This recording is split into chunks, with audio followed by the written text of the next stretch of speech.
নমস্কার বন্ধুরা, welcome to এসটিওনিক sports. তো সামার ট্রান্সফার উইন্ডো কিন্তু ওপেন হয়ে গেল। হ্যাঁ, আমাদের ইন্ডিয়াতে ওপেন হতে এখনও কয়েকটা দিন বাকি থাকলেও এবার কিন্তু ট্রান্সফার মার্কেটে প্রচুর পরিমাণে আমরা অ্যাক্টিভ দেখতে পারবো সমস্ত দলকে, যেখানে আজকে বেশ কিছু অফিসিয়াল নিউজ তোমাদের সঙ্গে শেয়ার করা রয়েছে, বেশ কিছু প্লেয়ারকে নিয়ে আপডেট দেওয়ার রয়েছে। খুবই ইন্টারেস্টিং ভিডিও হবে, শুরু থেকে শেষ পর্যন্ত দেখো। আর ভিডিও ভালো লাগলে সকলে একটু লাইক শেয়ার করে দিও। আর যারা চ্যানেলে প্রথমবারের জন্য এসেছো, মনে করে চ্যানেলটাকে সাবস্ক্রাইব করে নিও, তাহলে তোমাদের প্রিয় দলের খেলার সমস্ত আপডেট তোমরা এখানে পেয়ে যাবে।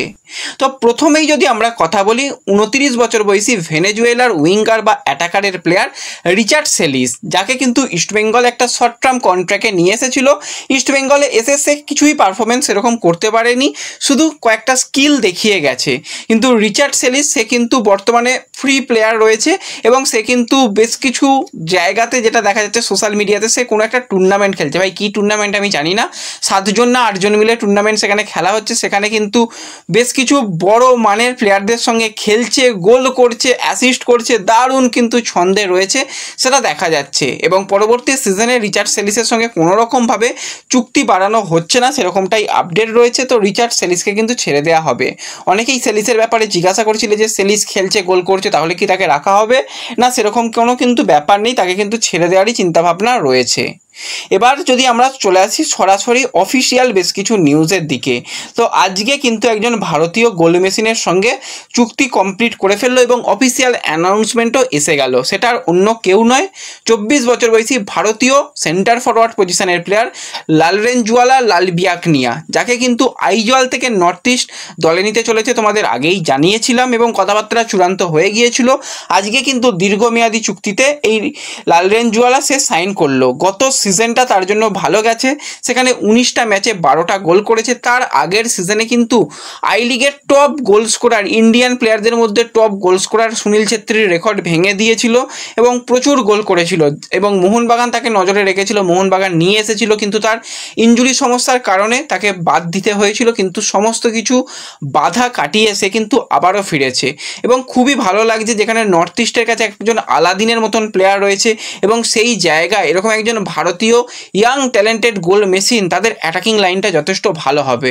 অবশ্যই জুয়ান পাদ্রো বেনালি যদি এই প্লেয়ারকে একটু সুযোগ দেয় তাহলে কিন্তু খুবই ভালো হবে। একজন ইন্ডিয়ান স্ট্রাইকার এবং তার সাথে যদি আলাদিনকে একসাথে খেলায় তো অবশ্যই অনেক ভালো কিন্তু একটা স্ট্রাইকার আমাদের জাতীয় দলের জন্য আসবে। এবং লালরেঞ্জওয়ালা সে জাতীয় দলেও ডাক পেয়েছিল, কিন্তু ওই খারাপ সময় তার গিয়েছিল, সেই সময়টা সে ইনজিওর্ড ছিল, সেই জন্য আর ডাক পায়নি। আশা করছি পরবর্তী সময় অবশ্যই এই প্লেয়ার কিন্তু ডাক পাবে। এবং এর সাথে সাথে আমরা আরও এক প্লেয়ারকে নিয়ে তোমাদের আপডেট জানিয়েছিলাম, যে 33 বছর বয়সী স্প্যানিশ সেন্টার ব্যাক টিরি, যার সাথে কিন্তু মুম্বাই চুক্তি বাড়াবে। হ্যাঁ, অন্যান্য বিদেশি প্লেয়ারদের ছেড়ে দেওয়া হয়েছে, 13 জন টোটাল প্লেয়ারকে ছেড়ে দেওয়া হলেও টিরিকে ছাড়া হবে না। টিরিকে একদম নট ফর সেল এবং তার সাথে আরও একটা সিজন চুক্তি বাড়াবে। তো তারই কিন্তু আজকে অফিসিয়াল অ্যানাউন্সমেন্ট মুম্বাই সিটি এফসির তরফ থেকে চলে এলো। টিরির সঙ্গে কিন্তু চুক্তি অফিসিয়ালি বাড়িয়ে নেওয়া হয়েছে, টিরি কিন্তু আরও একটা সিজনে থাকতে চলেছে।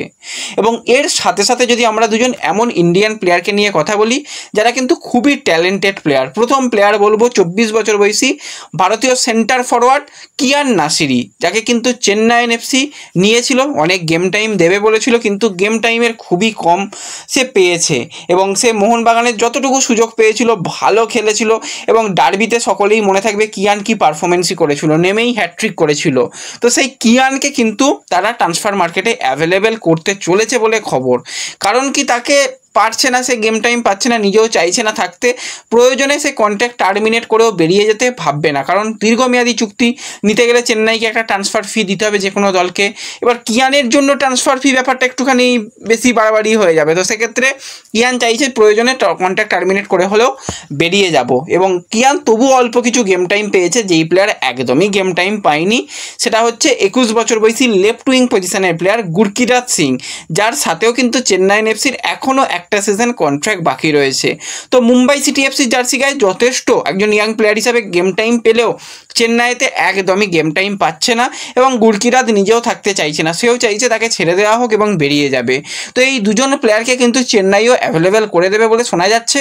তো যে কোনো দলের জন্য কিন্তু অবশ্যই সম্পদ হবে। গুরকিরাত শুধুমাত্র লেফট উইং নয়, প্রয়োজনে কিন্তু সে রাইট উইংয়েও খেলতে পারে। এবং আমরা দেখেছি মুম্বাইতে বিপিন এবং গুরকিরাতের একটা জুটি ছিল, তাদের মধ্যে বোঝাপড়া যথেষ্ট ভালো ছিল। তো ইস্ট বেঙ্গল কিন্তু গুরকিরাতকে একটা অপশান হিসাবে ভাবতে পারে যে রাইট উইং প্লেয়ার হিসাবে, সেক্ষেত্রে খারাপ অপশান হবে না। হ্যাঁ, বেঞ্চের শক্তি বাড়বে। এবার ইস্ট বেঙ্গলের কাছে অনেকে বলবে বিষ্ণু রয়েছে বা নন্দা রয়েছে, ঠিক আছে, তবু 21 বছর বয়সী একটা ছেলে থাকা মানে তাকে দীর্ঘমেয়াদী পরিকল্পনার মধ্যে যদি রাখা যায়, বড় ক্লাবের জার্সি তাকে দেওয়া যায়, ভালো অপশান কিন্তু হতে পারে। এবং একটা সময় কিন্তু লাস্ট ইয়ারও আমরা দেখেছিলাম গুরকিরাতের পিছনে ইস্টবেঙ্গল ছিল, কিন্তু শেষ পর্যন্ত গুরকিরাত সে ওয়েং কোয়েলের সঙ্গে কথাবার্তা বলে এবং ওয়েং কোয়েল জানায় যে হ্যাঁ তুমি গেম টাইম পাবে, সেই কারণেই কিন্তু সে চেন্নাই সাইন করেছিল, কিন্তু তার কথা রাখা হয়নি বলে এবার সে চেন্নাই ছাড়তে চলেছে বলেই খবরাখবর বেরিয়ে আসছে। এবং এর সাথে সাথে আমরা একজন বিদেশি প্লেয়ারকে নিয়ে কথা বলবো।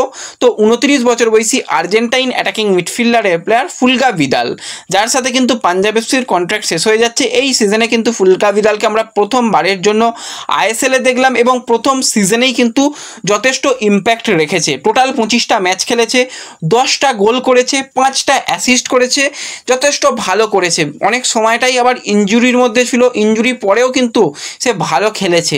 এবার পাঞ্জাব তো তাকে কোনো রকম প্ল্যানিংয়ের মধ্যে রাখেনি এবং শোনা যাচ্ছে ফুলকা ভিদাল সে কিন্তু আবারও ফিরে যেতে পারে ইন্দোনেশিয়ান লিগে, কারণ সেখান থেকে ভালো প্রস্তাব আসছে।